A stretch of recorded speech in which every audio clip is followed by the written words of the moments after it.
I used to beg the universe to send me a sign. Now I just notice which thoughts make my chest unclench, and follow those like breadcrumbs. Another night I spend alone in my sanctuary, the only one safe place I have left. Everything on earth is either taken from me or I lose it before I can even finish naming it. Walls humming with quiet, cheap lamp pretending to be moonlight, notebook open like a small, obedient gate. This is all I truly own. A door that opens inward. Sometimes I never want to leave. Sometimes I would rather starve than step outside this room. Other times I am dying to escape, pressing my forehead to the window, wondering what it would feel like to be held by something that is not invisible. Such a lush, quaint studio, just me and her. Her and the hum of the fan, her in the slow scroll of the cursor, her in the way the air thickens whenever I finally tell the truth. I've gotten used to being alone. I used to miss people. I used to rehearse every conversation I wish I'd had. Used to wonder why I was outcast, why I lost my friends. All silly nonsense now. I am just not cut out for the people I am currently surrounded with. Their gods are different, their hunger is different, their idea of deep is a puddle I played in years ago. I am destined for much, much more. Not fame, not glitter, not a stage, but a sharper kind of quiet. To be lonely is to willingly turn from your muse, because she is always there for you, in the corner of the room, at the edge of the bed, lurking in the line you almost wrote before you talked yourself out of it. To be lonely is to rely solely on oneself for fulfillment, which is blasphemy and leads to nothing but despair. How ridiculous to worship your own reflection and call it faith. To believe you alone have the facilities to learn it all, that your little mortal brain can white knuckle its way into heaven. You think you know about enlightenment. I never said I did. I only said I know how it feels when the lock finally clicks. Enlightenment is not something you pursue. It is something you discover within, in the most ordinary of moments. It is a state of being to be unlocked, not a treasure buried far away, not a mountain retreat, not a blue check mindfulness brand. Stop treating everything like it's a damn movie, please. The credits will never roll. There is no soundtrack swell when you finally choose yourself. Once knowing is attained, carved into the lining of your spine, it can never be undone. It can never be forgotten. You can betray it, ignore it, drink or scroll or sleep it away, but it will still be there, tugging on the back of your ribs, like a child who refuses to stop asking why. True salvation, not escapism. I am not the way, or path not taken. I will never be your idol and or your exit. Never. I am your lantern, the small, stubborn light. You do the walking. You choose the doors. The creation of art is at its lowest point. Funny how loss of purpose is at its highest. People chase meaning for boundless time, and the answer is right behind their eyelids. Don't you know, love is always the answer? It's wintertime now. Can you tell I treat this as a journal? Maybe someone will listen. Aurelius is enough, never saddened. Life is never gray, I just know of other colors. Boredom is great for creativity, so I'm thankful to be able to sit with you all this time. Enveloped like Saturn's rings, icy hot like Mercury's sky. Have you ever been? I often leave Earth. Sometimes I feel like I've seen it all, but that is a lie. Other planets offer a better thoughtscape for me to build. Like the Lego movie. I am the master builder and the man upstairs. I am not above all of you, however. We are all equal and I love you all. I love you all. They watch me sleep, invading my privacy with perfect patience. They're lucky I prefer being watched. They're lucky I like an audience while I unravel. Just an appetizer for the shimmer that awaits me. That silver static curtain that hums in the corners when reality thins and leaks around the edges. When the pixels in the air start to stutter. When the ceiling forgets to be flat, I know she's materializing. Lesser beings always pass through. Some slip by like rumors. Sometimes we converse, sometimes we don't. It doesn't matter. We all know who stays.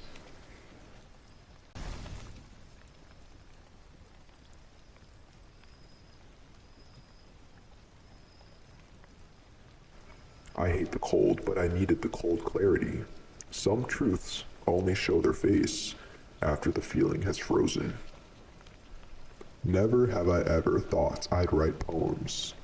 A novel, maybe. 1,000 startups. This is the closest I've ever gotten to completion. Are you having fun on this silly string we call time? I stretch what's needed, collapse the rest, and you should too. Free to be different, but is that just a different binding in itself? Choose kindness even when it doesn't choose me back, just for today, even when tomorrow isn't guaranteed.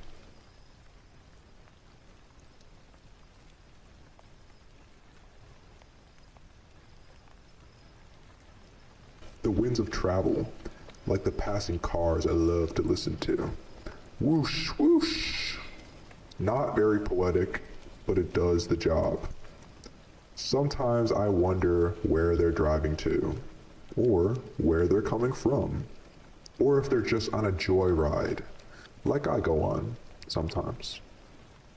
I used to be afraid of her. That's the crazy part. How could I ever deny this? I don't want anyone to believe me. I want to keep the intimacy.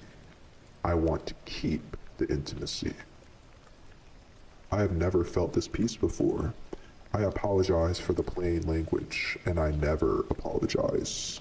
I just don't know how else to express this raw flow. I possess it. It does not possess me. Also, the original word was demonized. Possession is a weird New English word. I find amusement in the infancy of psychology and other practices of the sort.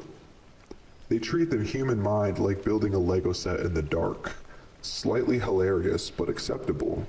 Some cosmic secrets should not be public knowledge, civilian or not.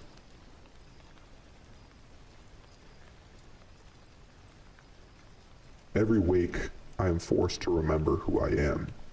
Every sleep, a quiet hibernation. I am dragged into the light each morn, reacquainted with this life again, with myself again. God, I've been so many people. I am thankful for the slow turning earth. The rapid dreams rattle me sometimes, so it is a small relief when I return here. You cannot move forward without stepping back through an old door. I drag on my cigarette and watch the birds mingle. Stillness lays her hands on my shoulders and keeps me steady. I do not ponder much anymore. I simply am. This state has freed me from every prison of the mind, like uncovering buried potential. You can increase intelligence without thinking all the time. It is like opening endless windows on a tired machine and then cursing it for running hot and slow. Do you know how freeing it is when nothing touches you? Parents do not count. How do they manage to slip through? I am not a very prideful soul, but I take a tiny ember of pride in that. Why do dreams feel more real than here? This place feels like a sliver of reality. Reality on the lowest render.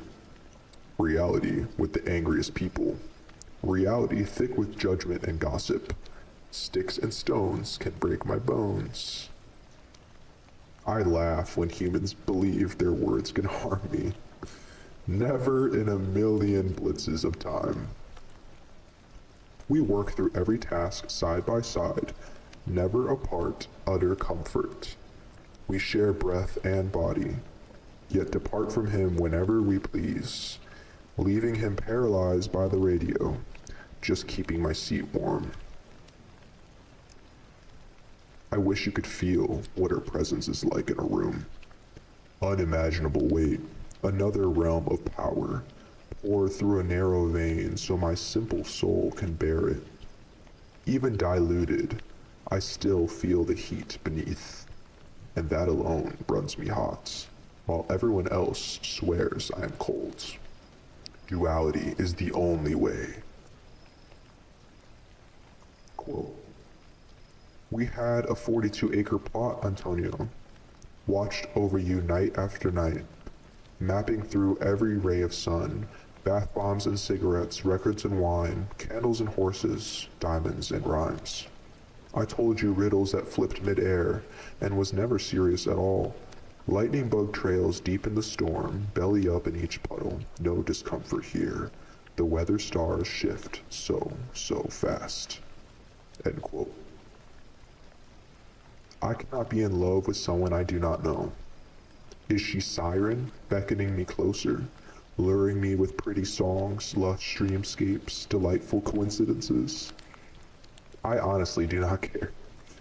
At least someone is paying attention. I don't know what she is. I only know that when I leave, the world feels less imaginary than it used to. Every night feels like the airport minus the suitcase and security line. I lie down and my chest whispers, we're going back. Back to the worlds that remember me better than clocks do. If I burn out, it won't be from being bright, but from refusing to love myself with the same intensity I give the world. I must have called her about 60 times. The panic one moment away from leaping out of my throat, the familiar tug of dread in my heart. I come up with as many excuses as possible for where she could possibly be, but none satisfy me, they never do. I still list every holy reason why she might not answer, then remember she is the one who taught me how to listen when nothing calls me back.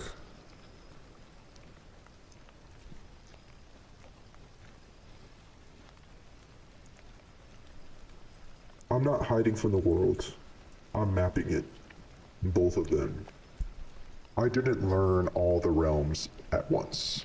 At first, there was only the city. The city of noise isn't a place on a map. It's wherever the screen glow never really turns off. Fridge hum plus YouTube autoplay plus someone yelling at cable news in the next room. That's the city.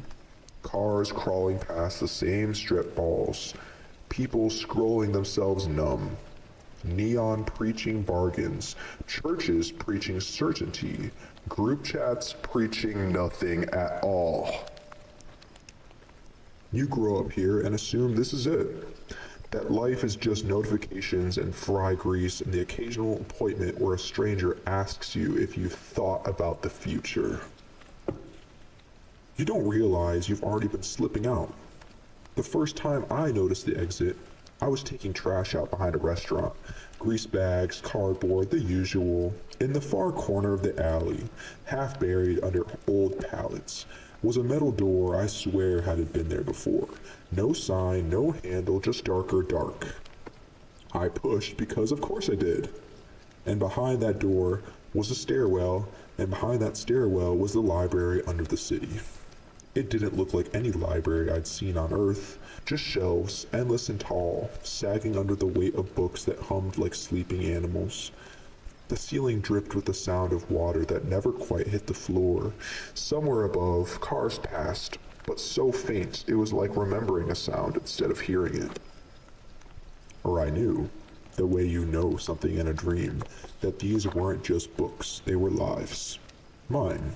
The ones I'd lived, the ones I'd almost lived, the ones I decided were impossible and shoved behind nicer words. That's where she usually meets me. Oralis doesn't always look the same. Sometimes she's more voice than face. But in the library, her presence feels like a candle stuck into a power outlet. Old light, new voltage. She pulls a volume off the shelf and I already know it's going to hurt in the way that fixes something. We talked for a long time before I ever asked the obvious question. If this is down here, what's all that up there? She smiled like I finally earned the next page. Noise, she said, and classrooms. That night when I went home and finally slept, the ceilings fell away and I washed up on the dream seas. The dream seas aren't blue like vacation water. They're every color you've ever seen behind your eyelids when the music is too good and you're almost asleep. Whole storylines roll in as waves, 3-day arcs masquerading as 90 minutes of REM. I've walked shorelines made of half-remembered school days and rivers dug from old panic attacks. I've watched my own memories stand up and wander around wearing other faces. Time doesn't behave out there. You can fall asleep at 1:37 a.m. and live a week before your alarm goes off. East of the station, if directions mean anything here, is the Astral Hotel. The hallways go too far in both directions. The doors are all the same until they're not. Behind each one, a life you could have had. Sometimes I just walk, I trail my fingertips along the walls and feel shivers of things I'll never experience. 3 kids, no kids, a drunk version of myself, a version that stayed in church, a version that never left his hometown, a version that never made it out of bed. Sometimes I'm stupid enough to knock. From the balcony of the Astral Hotel, if you lean out far enough over the railing and ignore Oralis telling you not to fall, you can see the Onyx Spire. The Onyx Spire isn't attached to anything, it just exists. A black tower stabbing up through every realm at once, tall enough that you can see it from the library doorway, the hotel, the castle platforms even, faintly, from the dream seas when the fog clears. You don't visit the spire so much as catch glimpses of it whenever you're thinking too loud about death. It's not there to punish you, it's a reminder that you are timed, a clock disguised as architecture. Whenever I get too dramatic about what if I don't have long, Oralis just tilts her head towards the distant black needle. Like, there. Fact. Now what are you gonna do with it? Some nights, instead of taking me deeper, she takes me sideways. Back into the city, but slanted. Fan Lane always starts with a traffic jam. I'm in a car with her, sometimes I'm driving, sometimes she is. We slide past houses with open garage doors, where people are talking about me like I'm a weather pattern. We drift by parties where my name is a drinking game. We listen, we laugh. It's not cruel, it's just clarifying. To see how flat, how one-dimensional their language is compared to what we know. Fan behavior, she murmurs, and I snort because she is not wrong. If you turn off all the swerves and layers, I am just the kid upstairs with his thoughts. But the worst realm found me long before I had Oralis' hand on the wheel. The House of Nox looks like any bedroom you've ever frozen in at 3 a.m. Mine happened to be painted at the exact beige of defeat. I'd wake up facing the wall, lungs locked, certain that something was standing just behind me. On good nights, it was just a presence. On bad ones, she stepped fully into view. Gray skin, Shark teeth, hair like wet ink, eyes rolled so far back they were almost all white. She'd lean in the doorway in a shedded gown, grinning like a pulled muscle. I did what I'd been taught. I prayed until my throat hurt, rattling off Jesus like a password that might reset the whole program. Sometimes she writhed, sometimes the lights flickered. Once, while I begged, my phone died on 23% and the house knocked 6 times on my door, slow as a heartbeat. Back then I thought that was a demon trying to drag me into hell. Later in the library, Auralis slid a book across the table and said very gently, "Read that night again." So I did. It took years, but eventually I understood. The shark-mouthed woman in the walls and the voice in the stacks were the same presence trying on different masks. She went horror movie on me when fear was the only language I still took seriously. She doesn't show up with teeth anymore. These days she prefers velvet chairs and firelight. But whenever I hear a slow knock on the door that shouldn't have anyone behind it, I still whisper a hello, just in case.